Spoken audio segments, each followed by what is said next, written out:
March 15th, 44 BC, the theater of Pompey. The marble was cold under his feet. The chamber was crowded, 60 men, maybe more, all pretending to be there for business as usual. One of them had a petition in his hands. Another stepped closer than a friend should. And somewhere in that room, hidden inside 60 togas, were 23 knives. He didn't know yet, but he had been told. Not once, not vaguely, specifically, by name, by date.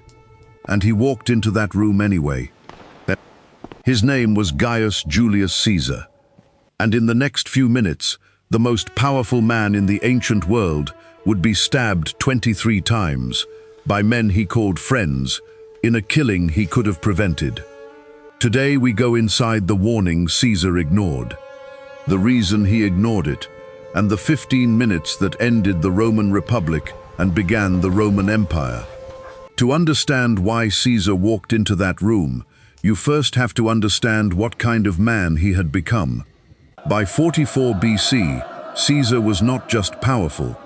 He was untouchable in a way no Roman had ever been. He had conquered Gaul, he had crossed the Rubicon and defeated Pompey in a civil war that reshaped the entire republic. He had been declared dictator perpetuo, dictator for life, not for a crisis, not for a term, forever. Statues of him were placed among the gods. His face appeared on coins, a privilege previously reserved for the dead. The month of his birth was renamed in his honor, July. It still carries his name today. Rome had never seen anything like it. And here is the problem with becoming untouchable. You start to believe it. The warnings had been building for months. Roman senators, men who had once been his allies, were growing quietly desperate. Caesar's accumulation of power wasn't just uncomfortable, it was existential. The republic that Rome had operated under for nearly 500 years was being replaced, piece by piece, by the will of one man. Some senators believed they were watching the death of everything Rome stood for, and some of them decided that death required a response. A conspiracy formed. More than 60 senators eventually joined it, a number so large it should have been impossible to keep secret. Led by men Caesar trusted, men he had personally pardoned after they fought against him in the Civil War, men he had promoted, men he called friends. Gaius Cassius Longinus, a brilliant, bitter senator who had never forgiven Caesar for the death of the Republic, and Marcus Junius Brutus, the name that would become synonymous with betrayal for the next 2,000 years. Brutus was not just a senator. He was a man Caesar had shown extraordinary personal favor.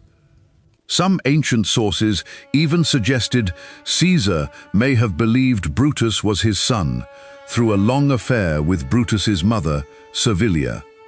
Whatever the truth of that rumor, Caesar trusted Brutus completely. That trust was about to become the most dangerous miscalculation of his life. Brutus. Here is what most people don't know about the Ides of March. Caesar wasn't ambushed in the dark.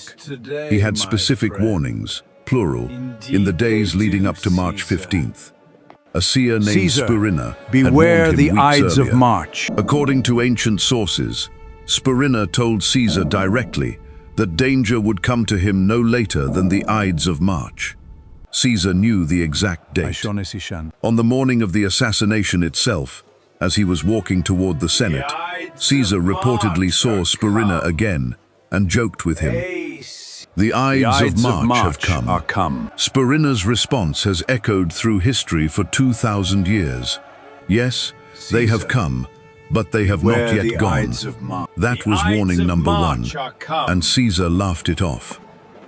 Then there was his wife. Calpurnia had a nightmare the night before the assassination. Ancient sources describe her dreaming that Caesar was murdered in her arms, that she held his stabbed and bleeding body while their household collapsed around her. She woke in genuine terror, and she begged Caesar not to go to the Senate that day. This wasn't superstition dismissed casually. Calpurnia was known as a grounded, practical woman, not prone to hysteria. Her fear was specific enough and urgent enough that Caesar actually agreed. He decided to stay home. He sent word to the Senate that he would not be attending that day's session. For one brief moment, Caesar had accepted the warning. He was going to live.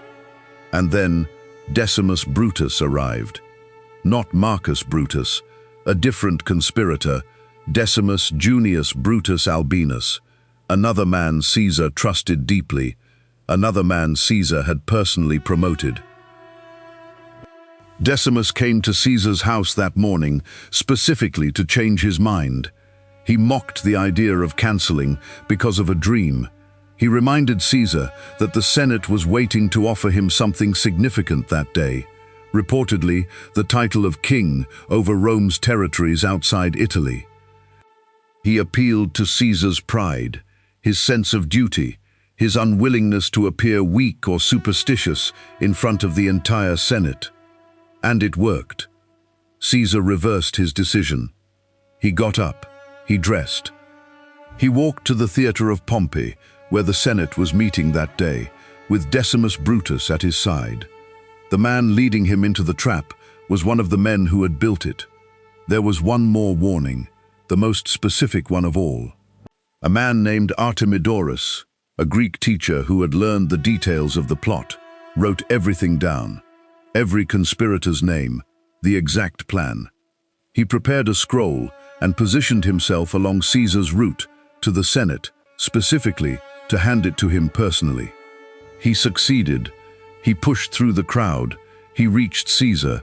He placed the scroll directly into Caesar's hands and urged him, according to ancient sources, to read it immediately, alone. Caesar took the scroll. He did not read it. The crowd was thick. Other petitioners were pressing forward with their own requests. Caesar folded the paper containing the names of every man about to kill him and handed it to an attendant to be read later.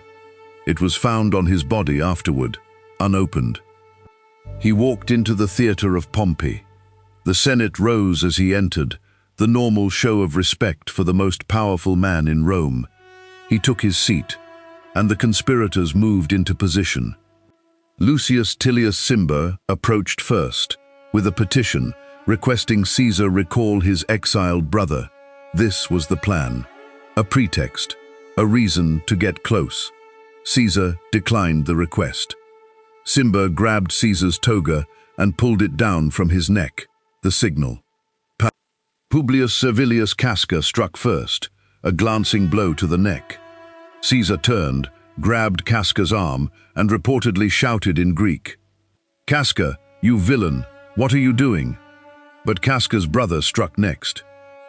And then the others. In seconds, the Senate chamber that had been discussing state business became a slaughter. Senators who weren't part of the conspiracy scattered in horror. Those who were part of it closed in. 23 wounds. Ancient sources report that most were not individually fatal.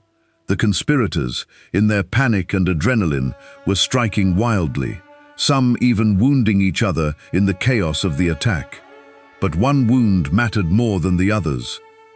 According to Roman historian Suetonius, when Caesar saw Marcus Brutus among his attackers, Brutus, the man he trusted like a son, Caesar stopped fighting.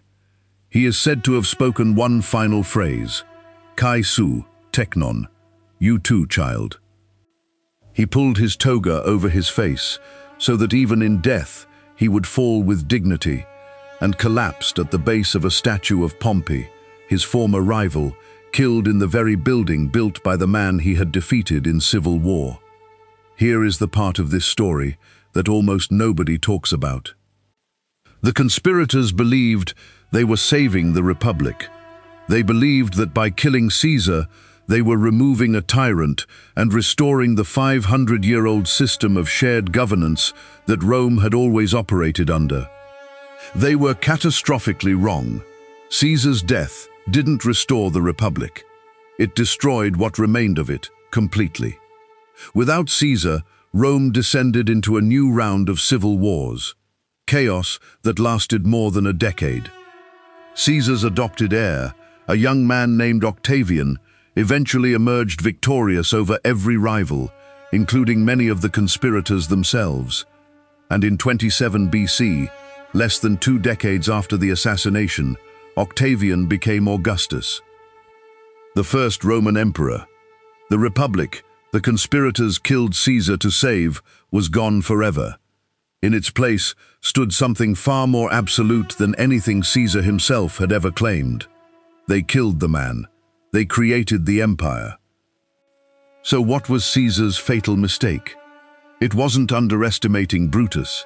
It wasn't ignoring one nightmare, or one soothsayer, or one unread scroll. It was believing that trust and power could exist in the same place, without cost. Caesar had spent years building a reputation for mercy, pardoning enemies, promoting former rivals, extending trust to men who had every reason to resent him. It was, by most measures, a strength. It made him beloved by many. It made Rome function under his rule with less bloodshed than it might have otherwise. But it also meant the men closest to him, the men with the most access, the most opportunity, the most reason to believe he would never suspect them, were exactly the men who killed him. Caesar didn't die because he was careless. He died because the same quality that made him a great leader also made him blind to the one threat that quality couldn't protect him from. Multiple specific warnings, a named date, a written list of every conspirator, and still, he walked in. Because acknowledging the threat meant acknowledging that trust itself had become the danger. And Caesar, the man who had conquered Gaul, crossed the Rubicon, and rewritten the rules of Roman power, could not bring himself to believe that the men he trusted most were the men he should have feared. Julius Caesar died at the base of a statue belonging to the man he defeated, killed by the men he forgave, warned by a seer, a wife, and a scroll he never opened. And 2,000 years later, we still say his name every time we mark the 15th of March. If you want to understand what happened next, how one 19-year-old boy took Caesar's name, avenged his death, and built the empire that would rule for the next 400 years, that story is already waiting for you. Subscribe. Because Octavian's rise makes everything you just watched look like the opening act.